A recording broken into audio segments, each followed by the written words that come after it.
Hello. Today I'm going to talk to you about how couples therapy can help break the anxious avoidant relationship dynamic. So, hi, I'm Emma Coble. I'm a therapist in Colorado. So, what is this anxious avoidant dynamic? If you've read books on attachment, you may have heard of this before. Essentially, it means that in our romantic relationships, sometimes a very common relationship pattern in couples that are having issues is this anxious avoidance cycle. So, what that means is that one person is anxious, and oftentimes that person is like appears to be more like desiring of connection and is more nervous about being abandoned, is more sensitive to and attuned to things that might be going wrong in the relationship, and is hyper aware of like their partner's changes in moods or behaviors or things like that. And the avoidant partner, by contrast, is easily overwhelmed with the intensity of emotions and anxiety of the anxious partner and tends, because of this, to withdraw. Oftentimes, the avoidant partner can also feel criticized, or like they're not living up, or they're nothing they ever do will really be good enough in this dynamic. And the thing about this dynamic is it's really tough, because if you don't have a couples therapist sometimes, because the anxious person will be so anxious and will be like pushing the avoidant person in their mind, and the avoidant person will get overwhelmed and will pull away, and then the anxious person will get more anxious and will push even harder, and it becomes this cycle that's really, really difficult to break. So one thing I want to tell you about this is that if you identify with either one of these, so normal, and there's nothing bad inherently about either of these attachment styles. Oftentimes these attachment styles are formed in our childhood because of our relationship with primary caregivers. If we had caregivers who were kind of like intermittent with us, where they would sometimes shower us with a ton of affection and whatever, and then sometimes not really be available, oftentimes that can lead to a more anxious style attachment. Or if we were kind of a caretaker for them, that also might lead to more of an anxious attachment. People who have avoidant attachment sometimes had a childhood where a caregiver was not really meeting their emotional needs at all. Or sometimes they felt so responsible for a primary caregiver that now any hint of being responsible for another person feels so overwhelming and encroaching, and they feel like they need to put up really firm boundaries.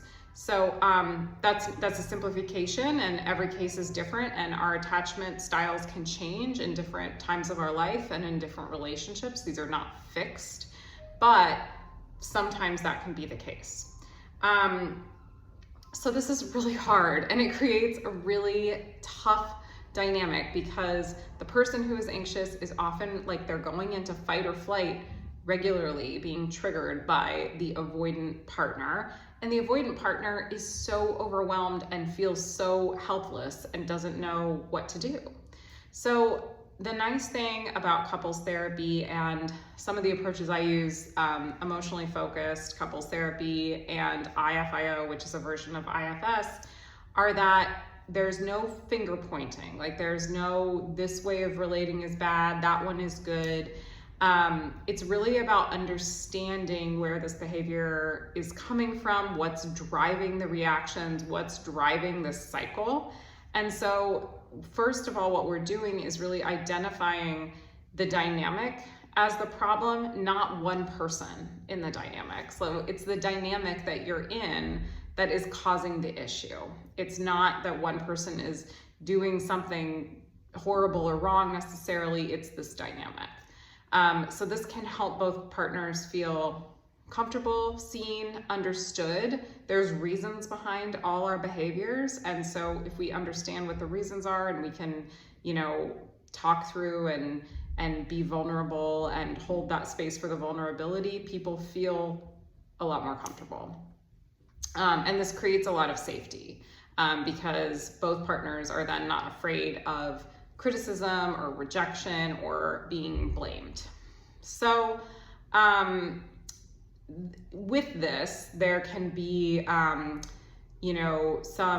we want to come to a place of helping this anxious person feel worthy and feel like their emotional needs are being tended to, and also that they have a way of tending to their own emotional needs, and help this avoidant person see that they can be close without being suffocated as well. So another thing about couples therapy is that it can help you strengthen your own ability to emotionally regulate and know when that is needed in certain situations, and also help you as a couple regulate with each other better. So to be able to identify like when a partner is getting triggered and be able to help them, do the kinds of things that do tend to help them without necessarily like caretaking them or taking responsibility for their emotions, but maybe being able to ask them what they need in a certain moment. And with this comes learning how to communicate with more clarity, with more compassion. So being able to say like, hey, I'm overwhelmed right now and I need a minute. Can we come back to this conversation in an hour? Rather than just leaving the room and slamming the door. So couples therapy can also help with that, which is going to, in that situation, probably trigger the other person a hell of a lot less than if the person just left and slammed the door. With all of this, it's a process of rebuilding trust and developing then from that a secure attachment style with each other. It is possible to shift an anxious avoidant attachment to a secure one. I just want to really emphasize that.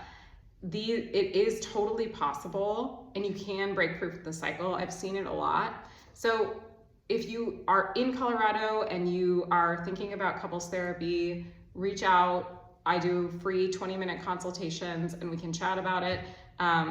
But for any of you anywhere, I encourage couples therapy is amazing for helping you get out of a cycle that feels impossible. A therapist can help you do a lot of things you can't do on your own. Okay, bye.